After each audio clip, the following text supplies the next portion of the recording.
స్తోత్రం యేసయ్యా. ప్రియమైన దేవుని బిడ్డలారా, క్రీస్తు నామములో మీ అందరికీ సమాధానము కలుగునుగాక. ఆమె ప్రతి దినము దేవుని వాగ్దానం అని ఆత్మీయ చక్కటి కార్యక్రమంలో మిమ్మల్ని ప్రేమపూర్వకంగా ఆహ్వానిస్తున్నాను. దేవుని బిడ్డలారా, ఎలా ఉన్నారు? బాగున్నారా? ఉదయాన్నే లేచారా? ప్రార్థన చేసుకున్నారా? వాక్యాన్ని చదువుకున్నారా? అలాగే లెంటీ డేస్ ప్రారంభమై 2 దినాలు గడిచిపోయి మరి దినం 3వ దినానికి వచ్చి ఉన్నాం. మరి మీకు జ్ఞాపకం ఉందా? మరి లెంటు ప్రార్థనలో మరి శ్రమ దినాలు మీరు పాటిస్తున్నారా? మరి లెంటు దినాలు, శ్రమ దినాలు ఎవరు ప్రవేశపెట్టారు అన్నది ప్రక్కన పెడితే నీవు నేను దేవునికి దగ్గరగా మరి జీవిస్తున్నాం. ఎందుకంటే ఈ 40 దినాలు మరి ప్రతి దినము లోకంలో గడిపేసేమో, కనీసం ఈ 40 దినాలు దేవునికి దగ్గరగా జీవించడానికి ప్రయత్నం చేద్దామా?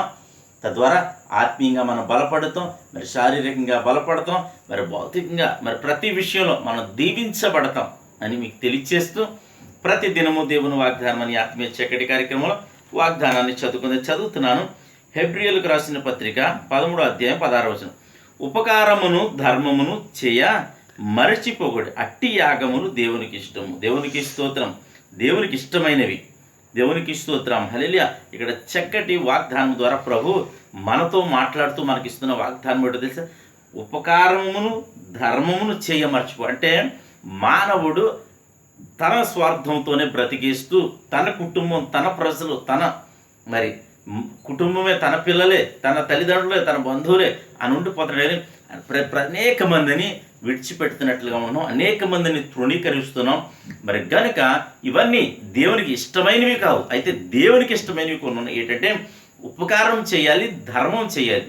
మరి మరి అట్టివి చేయడానికి నువ్వు మర్చిపోకూడదని దేవుడు వాగ్దానం చేస్తున్నాడు.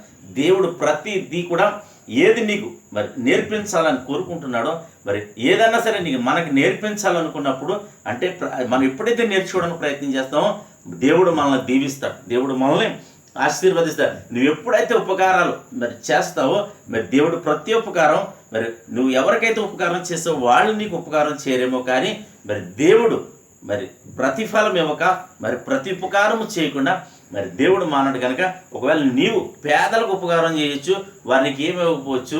ఎందుకంటే ఒకవేళ వారు ఉపకారం చేసినా చాలా కొద్దిగా చేస్తారు. అయితే నీకు దేవుడు చేస్తాడు ఉపకారం. దేవునికి స్తోత్రం. మరి దేవుడే ఉపకారం నీకు చేయగలిగి చేస్తే మరి అది ఎంత ఆశీర్వాదమో తెలుసా? ఎంత దీవెన తెలుసా? మరి ఎంత మరి మహిమగా ఉంటుందో నీకు తెలుసా? గనుక మరి ఆయన మనం ఊహించలేం, అగోచరము గనుక, మన హృదయాలకు అగోచరము గనుక, మన కంటితో మరి అందనివి గనుక మరి ప్రతి ఒక్కరూ మరి దేవుడిచ్చే ఆశీర్వాదం పొందుకోవాలంటే, మరి దేవుని చేత ఉపకారం పొందాలంటే మరి దేవుడు చెప్పినట్లు ఉపకారము ధర్మము చేయి మర్చిపోవద్దు అని తెలియచేస్తూ మరి దేవుడి మాటలు దీవించును గాక. ఆమెను ప్రార్థన చేసుకుందాం. స్తోత్రము తండ్రి, వందనాలు యేసయ్యా. ప్రతి దినము దేవుని వాగ్దానం అని ఆత్మీయ చక్కటి కార్యక్రమంలో తండ్రి మీరు ఇస్తున్న వాగ్దానమును బట్టి నీకు వందనాలు. ఎంతమంది ప్రజలు యూట్యూబ్ ద్వారా, షేర్ చాట్ ద్వారా, ఫేస్బుక్ ద్వారా నా తండ్రి ఈ ప్రార్థనలు వింటున్నారు, వాక్యాన్ని వింటున్నారు. నాయన నీకు లోబడే స్వభావాన్ని బిడ్డలకు దయచేయండి. ఉపకారము ధర్మము మీరు చేయమంటున్నారు ప్రభా.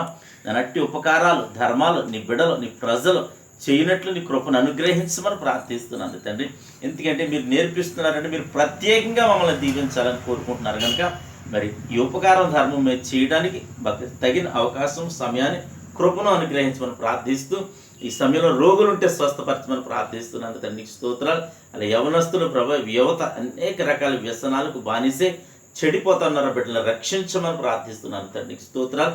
అలాగే ప్రభా, గర్భఫలాలు దయచేయమని, నేను గర్భిణీ స్త్రీని జ్ఞాపకం చేసుకోమని, వివాహాలు జరిపించమని ప్రభా. అలాగే తండ్రి, వివాహం కాని వారికి వివాహాలు జరిపించమని ప్రార్థిస్తున్నాం.